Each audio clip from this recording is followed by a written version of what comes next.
Hello everybody, I'm back, it's me Ghost Critic, and on this blisteringly sweltering hot day here in the UK I did manage to get to the comic book store before I melted away in the heat. We Brits love to moan that we never get a summertime, but when we do it's just too darn hot. But that's the UK for you. It's either freezing cold or boiling hot. At the moment, we're boiling hot. This week in comics, 6 books on my pull list, so quite a short week. Quite a variety of publishing houses with an issue 1 that I have been waiting for over a year when it was first solicited. So, let us crack on. From Marvel, the one Marvel title I picked up today, Secret Wars issue 4 of 8. I am loving this main event storyline. Some of the tie-ins are just as fun and entertaining, but this is where the good stuff is really happening. I just loving the portrayal of people like Doctor Strange, who seems to have agendas of his own, much like he did in Marvel's 1602 series. He seems to be playing that same kind of duality type character. You don't know if he's really on side with his kind of leader and master, which in this case here is Doom. So really liking that, and just loving the different kind of characterizations of lots of different characters and the world that we are currently living in. I did see all the new kind of #1s that Marvel are going to be putting out on, I think it was Newsarama. I tweeted the page out and it's got all the covers of all the new #1s, of which there seems to be loads. And I said that I didn't want to get into this too heavy, this new whole new line of Marvel. And while I've said yes, I want to get back into Marvel because I was such a Marvel fanboy at one point, I don't want to go into this event too heavy and I into all these #1s, but my god, some of them look so good. There are certainly some that I will definitely be getting. I did make a list. Daredevil, Doctor Strange. I wanted obviously to get an X-Men comic, so I've plumped for the Extraordinary X-Men. The team makeup of them and especially the artist on there really appeals to me. Maybe you people can help me out there, but I'm kind of torn between whether to go with the New Avengers or the Uncanny Avengers. The Mighty Thor, which seems to be following Jane Foster as Thor, I'm going to pick that back up again. And I was already in for Uncanny Inhumans. So that's as far as I've got, and I'm trying my hardest not to go any further and pick up more and more titles. But who knows, by, is it September, October time when this all happens, I may have much less books on my pull list than I thought, and I can maybe fall into a few other books by accident. Let's get back to this week's books. We're on to DC now. It's issue 2 of Midnighter.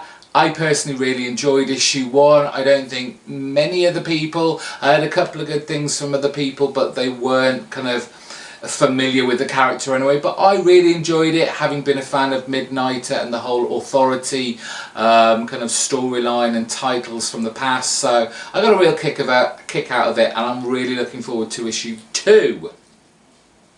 The only other DC book I got this week was issue 42 of Batman Detective Comics.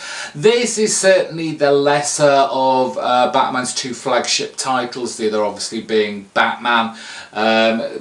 Detective Comics seems to kind of have this roller coaster ride of being a little bit average, moments of brilliance, and then slides back down again. There's no kind of, I was going to say longevity, but no, that's not the word. There's no consistency in the quality output of this title, which is a shame. I'm not that far disliking it for me to drop it yet. Just quickly looking here, yeah, I'm still kind of upset that the art isn't by kind of Manipole and Buccioletto. They are only on the story now, but there we go.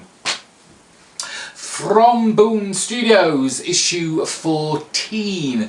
I said I was kind of on the fence about this again because it's just one of those comics that I just enjoy reading. It was hovering because there are so many other better books out there. And then last issue kind of surprised me because they moved time forward a little bit and we kind of skipped a year and everyone's filling these different roles, and it kind of made it more exciting again. There was a vitality about it again. So maybe The Woods has garnered itself a few more issues of my money until I make another decision. Let's see how it goes. Always fantastic, always great, never disappointed with a single issue of this. It's of course Deadly Class. This is issue 14. I think this is kind of wrapping up the latest story arc with Mia and Marcus and the whole love triangle and the bloodshed and brutality of last issue, which was just phenomenal. So I'm expecting this to be a bit more downbeat and quieter kind of issue, reassessing the situation and moving us further on as we now discover that, you know, the teachers, the headmaster as a whole kind of have not been unaware of what has been going on with these children. So Rick Remender, Wes Craig, Lowridge doing a bang job on this. Best comic out, hands down. There's no denying it. And finally, that new #1 from Brandon Graham and Marion Churchland on art. This is 8 House issue 1 and it's Arclight. I believe there's kind of like going to be kind of 3 or 4 different kind of mini-series, but they all connect together. The first one here being Arclight. I am not aware of Marion Churchland as an artist. I had a flick through. Just right off the bat, first instincts, I wasn't overly impressed with the art style. But I've not read the book. I've not read it yet. I've literally just picked them up maybe an hour ago. So I'll hold back on my thoughts regarding that.